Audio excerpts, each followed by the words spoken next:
আমি ঠিক এই যে এরকম মোটা নিয়েছি, তোমরা হয়তো বুঝতে পারতেছ। এখন এই রুটিটা অনেক সময় হাতে যদি আমরা এইভাবে উঠাই ছোট হয়ে যায়, তো এরকম এই যে বেলুনের ভিতরে এইভাবে দিয়ে উঠাইলে আর রুটিটা ছোট হয় না। পরে আমরা এইভাবে এই পিজার মোল্ডে বসিয়ে দিলাম, ব্লুবেরি জ্যামটা দিয়ে নিব।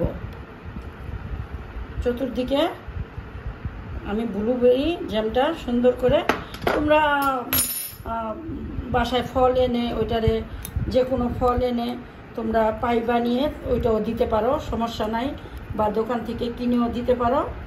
আমি দিয়ে দিলাম আমার কিনা ব্লুবেরি জ্যামটা।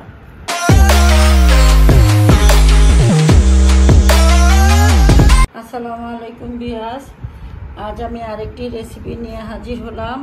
তা হলো আজ আমি তোমাদের বানিয়ে দেখাবো ফ্রুট পিৎজা। তোমরা অনেকেই আমার কাছে জানতে চেয়েছো পিৎজার ডোটা কিভাবে বানাই। একদম সহজভাবে আমি তোমাদের পিৎজার ডোটা বানিয়ে দেখাবো। এখানে আমার মেজারমেন্ট কাপের 2 কাপ ময়দা নিয়েছি। 2 কাপের জন্য আমার 1 চা চামচ ইস্ট লাগবে। ইস্টটা দিয়ে দিলাম। দিয়ে দিব চিনি 1.5 চা চামচ। তারপরে দিয়ে দিব আমি 2 টেবিল চামচের মতো তেল। এইটা আমি ভালো মতো ময়দার সাথে মিশিয়ে নিব।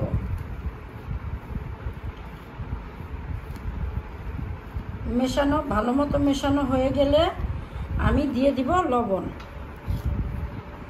লবণটা আন্দাজ মতো, এইখানে আমি 1/2 চামচ লবণ নিয়েছি।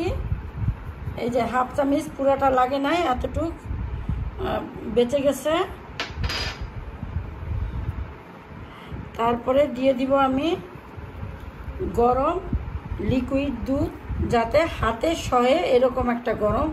দেখো এই যে হাতে সহে এরকম একটা গরম। তোমরা চাইলে এইখানে গুঁড়ো দুধও ব্যবহার করতে পারো। একদম শক্ত না, একদম নরমও না, এরকম একটা ডো আমি গোলাবো। আমার ডোটা গোলানো হয়ে গিয়েছে, ঠিক এই যে এরকম একটা নরম ডো। এখন আমি চতুর্দিকে একটু তেল মেখে রেখে দিব প্রায় 30 মিনিটের জন্য। 30 থেকে 40 মিনিটের জন্য তোমরা রেস্টে রেখে দিবে। এইভাবে দিয়ে আমি ঢাকা দিয়ে রেখে দিব 30 মিনিটের জন্য। এই তো আমি 30 মিনিট পরে ফিরে আসলাম। দেখো আমার ডোটা ফুলে কত বড় হয়ে গিয়েছে।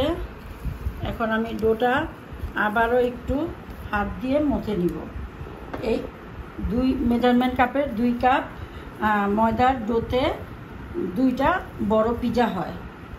এখন আমি কতক্ষণ এইভাবে হাত দিয়ে ভালো মতো মথে নিব।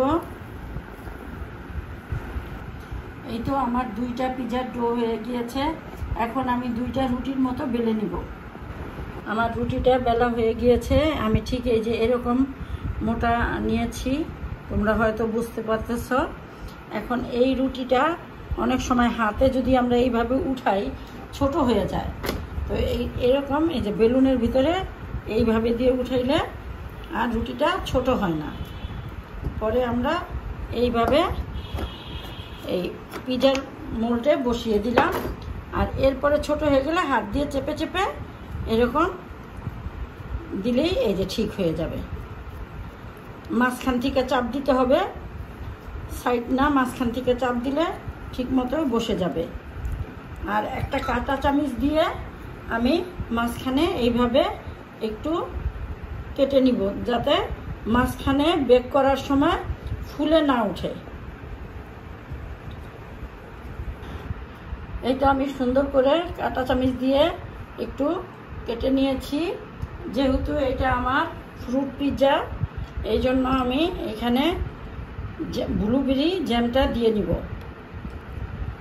চতুর্দিকে আমি ব্লুবেরি জ্যামটা সুন্দর করে, তোমরা বাসায় ফল এনে ওইটারে যে কোনো ফল এনে তোমরা পাই বানিয়ে ওইটাও দিতে পারো, সমস্যা নাই, বা দোকান থেকে কিনেও দিতে পারো। আমি দিয়ে দিলাম আমার কিনা ব্লুবেরি জ্যামটা। সুন্দর করে একটু মোটা করে দিয়ে দিব। এই ফ্রুট পিজাটা আমাদের বাংলাদেশে এত অ্যাভেলেবেল না, কিন্তু বাংলাদেশের পরে যতগুলো দেশ আছে সব দেশেই এই ফ্রুট পিজাটা অনেক চলে। তাই আমি আজকে ফ্রুট পিজাটা বানিয়ে তোমাদের দেখাবো, এবং দেখো কেমন লাগে। ভালো লাগলে তোমরা বানিয়ে খেতে পারবা। এই তো দেওয়া হলো। এখন আমি ফল নিব। আমি নিয়েছি আনারস। এই যে এইভাবে কেটে আনারসটা সুন্দর করে বসিয়ে দিব।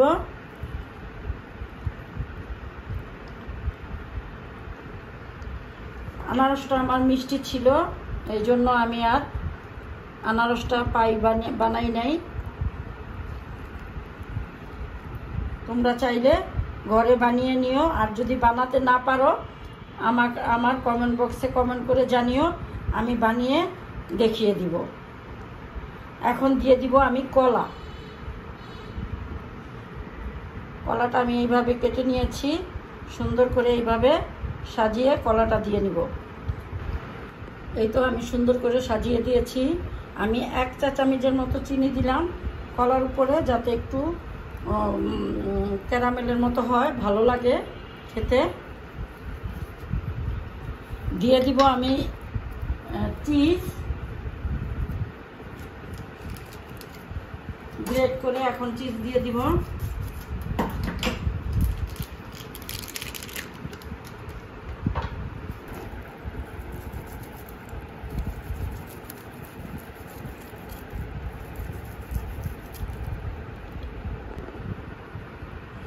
আমার চিজটা দেওয়া হয়ে গিয়েছে। স্বাদের জন্য একটু আমি বিট লবণ দিয়ে দিলাম উপরে। দিয়ে দিব আমি একটু অরিগানো, অল্প। আমি এই পিজাটা চুলায় বানাবো। এখন আমি চুলায় নিয়ে যাব এটা বানাতে।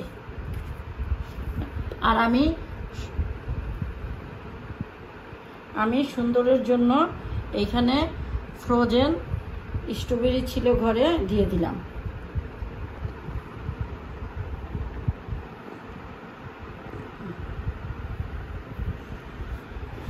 আগে থেকেই আমি চুলাটা জ্বালিয়ে রেখেছিলাম। দেখো একটা তাওয়া দিয়ে দিয়েছি। এই তাওয়ার উপরে আমি এই পিজার ট্রেটা বসিয়ে আমি একদম 20 মিনিটের মতো ঢাকা দিয়ে রাখবো। ভিউয়ার্স, দেখো ফ্রুট পিজাটা বানানো হয়ে গিয়েছে। এখন আমি নামিয়ে তোমাদের পরিবেশন করে দেখাবো ভিতরে কেমন হলো। দেখো এই যে আমি পিজাটা নামিয়ে তোমাদের দেখিয়ে দেই। এই তো এখন আমি পিজাটা কাটবো, কেটে তোমাদের দেখিয়ে দিব।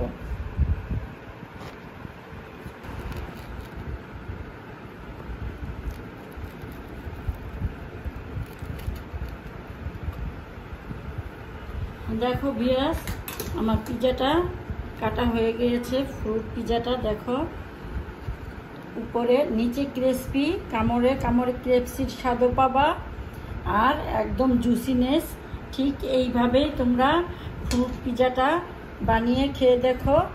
ভালো লাগলে আমাকে লাইক, কমেন্টস এবং সাবস্ক্রাইব করে